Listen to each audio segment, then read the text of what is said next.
Scientist ನಾವೆಲ್ಲ ಇದನ್ನ ಕೆಲವರು ತಿಳ್ಕೊಂಡಿಲ್ಲ, ಏನೇನೋ ಅರ್ಥ ಮಾಡ್ಕೊತೀರ.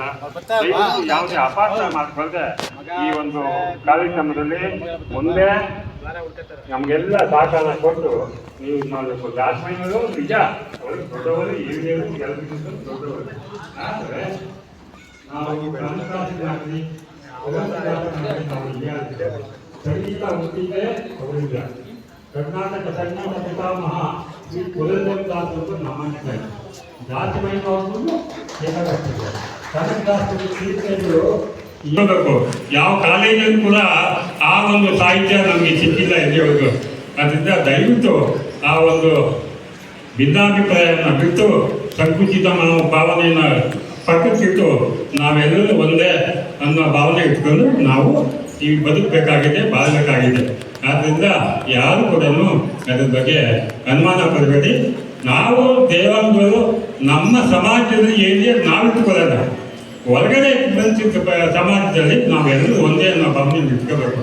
ನಿಜ, ಹುಡುಗರು ಜನಾಂಗ ಒಂದು ಗುಂಪು, ಗ್ರಾಮದ ಸಮಾಜ ಒಂದು ಗುಂಪು, ದೇವಾಂಗ ಸಮಾಜ ಒಂದು ಗುಂಪು. ಅವರ ಗುಂಪಲ್ಲಿ ಅವರದ್ದೇ ಸಂಪ್ರದಾಯ ಇಟ್ಕೊಂಡಿರ್ತಾರೆ.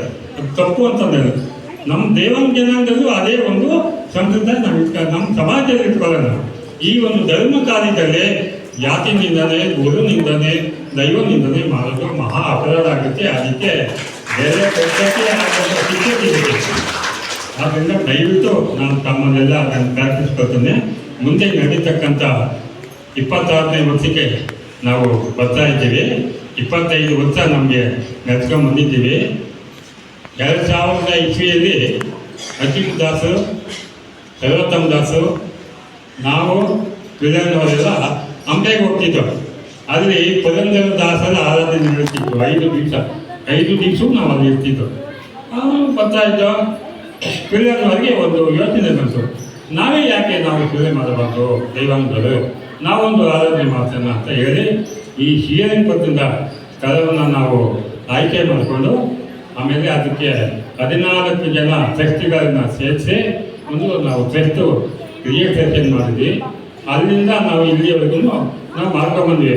ಆದರೆ ಈ ವಿಲಯನವ್ರಿಗಾಗಲಿ, ಅಚ್ಯುತ್ ದಾಸರಿಗಾಗಲಿ, ಸರ್ವೋತ್ತಮ ದಾಸರಿಗಾಗಲಿ ಈ ದೇವರ ದಾಸಮಯ್ಯ ಅನ್ನೋದು ಅಲ್ಲಿ ರಿಜಿಸ್ಟ್ರೇಷನ್ನಲ್ಲಿ ಇರಲಿಲ್ಲ. ಬರೀ ಕನಕಪುರದಿಂದ ಆರಾಧನಾ ಸೇವಾ ಸಮಿತಿ ಟ್ರಸ್ಟ್ ಅಂತಲೇ ಇದ್ದಿದ್ದು. 6ನೇ ವರ್ಷಕ್ಕೆ ಜವಾಬ್ದಾರಿಯನ್ನು ನನಗೆ ವಿಲಯನವ್ರು ವಹಿಸ್ಕೊಟ್ಟು, ನೀನು ಮುಂದೆ ನಡೆಸ್ಕೊಂಡಾರಪ್ಪ ನೀವು. ಅಲ್ಲಿವರೆಗೂ ನಾನು ಇದ್ದೆ, ಆದರೆ ಜವಾಬ್ದಾರಿ ಇರಲಿಲ್ಲ. ಆಮೇಲೆ ನಾನು ಯೋಚನೆ ಮಾಡಿದೆ, ಈ ಸ್ವಾಮೀಜಿಯವ್ರನ್ನ ಒಂದ್ಸಾರಿ ಈ ಸಾರಿ 4 ಸಾರಿ ಬಂದಿದ್ದಾರೆ ನಮ್ಮ ದಯಾನಂದ ಸ್ವಾಮೀಜಿಯವರು. ಆವಾಗ ಮೈಸೂರಲ್ಲಿ ಇಲ್ಲಿ ಸಂಗೀತ ವಿದ್ಯುತ್ ಇಂದ್ರಾಣಿ ಅನಂತರಾಮ್ ಅಂತ ಅವ್ರ ಕೈಯಲ್ಲಿ ಫಸ್ಟಿಲ್ಲಿ ಆ ದೇವರ ದಾಸಮಯ್ಯನ ಅಂತ ಒಂದು ವಚನಗಳನ್ನು ಸಂಗೀತಕ್ಕೆ ಅಳವಡಿಸಿ ಸ್ವಲ್ಪ ನೀವು ಪ್ರಯತ್ನ ಮಾಡಿ ಅಂತೇಳಿ ಇಲ್ಲಿ ಆಡಿದ್ರು. ಅದನ್ನು ಇದೇ ವೇದಿಕೆ ಮೇಲೆ ತುಂಬ ಚೆನ್ನಾಗಿ ಬಂದರು.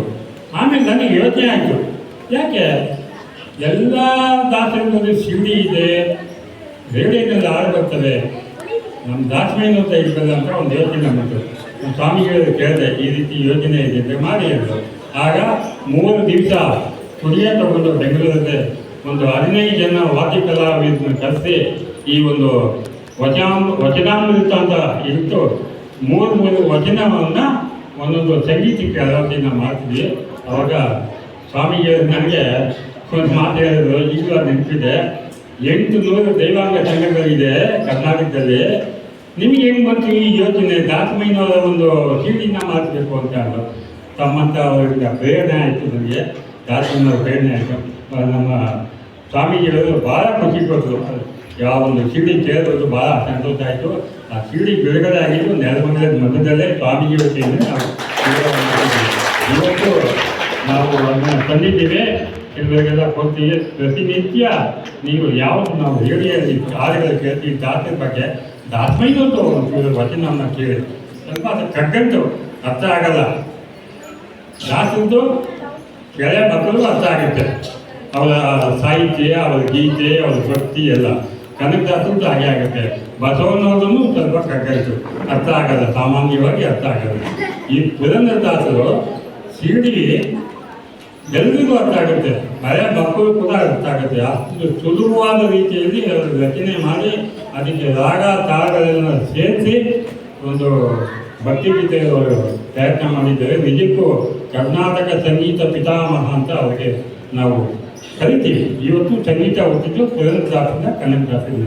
ಅದರಿಂದ ಯಾರನ್ನು ಅವ್ರ ಬಗ್ಗೆ ಜಾತಿಯ ಬಗ್ಗೆ ಒಂದು ಅವಹೇಳನ ಮಾಡೋದು, ನಿಂದನೆ ಮಾಡೋದು ಇದು ತಪ್ಪಾಗ್ತದೆ. ದಯವಿಟ್ಟು ಯಾರು ಆ ಕೆಲಸ ಮಾಡೋಕ್ಕೆ ಅಪಪ್ರಚಾರ ಮಾಡೋಕ್ಕೆ ಹೋಗಬೇಡಿ ಅಂತ ಎಲ್ಲರಿಗೂ ನಾನು ಕೈ ಮುಗಿದು ನಾನು ಪ್ರಯತ್ನಿಸ್ತಿದ್ದೇನೆ. ಇವರಿಗೆ ನನ್ನ ಮಾತು ಸ್ವಾಮೀಜಿಗಳ ಆಶೀರ್ವದಿಸಿ ಕೆಳಗೆಲ್ಲ ಕಾಪಿದಾಗಿದ್ದರೆ ಎಲ್ಲರೂ ದಯವಿಟ್ಟು ನನಗೆ ಮಾತನ್ನು ಅವಕಾಶ ಕೊಡ್ತಿದ್ದೆ. ನಾನು ಎಲ್ಲರಿಗೂ ಒಂದು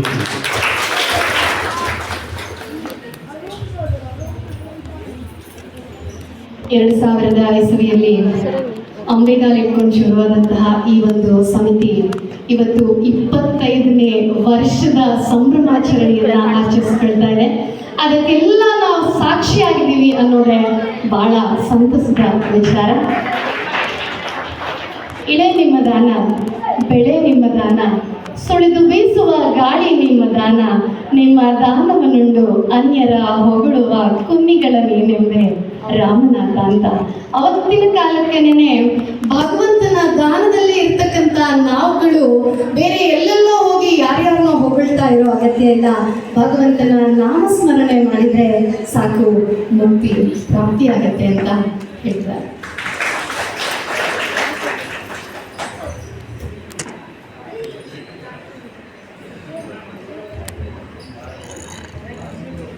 ನಾರಾಯಣ ನಿಮ್ಮ ನಾಮಗಳಂತಿರುತ್ತಿದೆ, ಬೇರೆ ನಾಮ ವಿನ್ಯಾಕಯ್ಯ. ಬೆಟ್ಟದ ನೆಟ್ಟನೆಯ ದಾರಿಯು ಬೆಟ್ಟದೊಳಿರುತ್ತಿದೆ, ಬೆಟ್ಟ ಬಳಸು. ಹೀಗೆ ನಾರಾಯಣನ ನಾಮಸ್ಮರಣೆ ಮಾಡಬೇಕಾದ್ರೆ ಬೇರೆ ನಾಮಸ್ಮರಣೆ ನಮಗೆ ಬೇಡ ಅಂತ ಹೇಳ್ತಾ ನಾರಾಯಣನ ನಾಮಸ್ಮರಣೆ ಮಾಡಿ ಈ ಒಂದು ಆರಾಧನಾ ಸಮಿತಿಯ ಶ್ರೇಯಸ್ಸನ್ನ ಕೋರಬೇಕು ಅಂತ ಹೇಳಿ ಶ್ರೀ ಸುರೇಶ್ ಶಾಸ್ತ್ರಿ ಅವರನ್ನ ಕೇಳ್ಕೊಳ್ತೇನೆ. ಇದು